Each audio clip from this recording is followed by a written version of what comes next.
आप देख रहे हैं वासुदेव शॉर्ट्स। जी, सहाफ़ी मोहम्मद मालिक साहब का कहना है कि हुकूमत के मुंह खून लग गया है।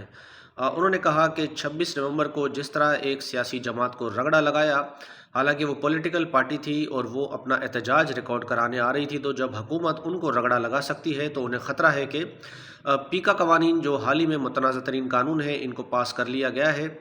सदर के साइन के बाद ये बाकायदा से अब कानून बन गया है। तो इस पर वो कहते हैं कि अगर सहाफ़ी भी एहतजाज करने इस्लामाबाद आए तो कोई दो राय नहीं, या हमें डर है कि हुकूमत जो है वो सहाफ़ियों को भी रगड़ा लगा देगी।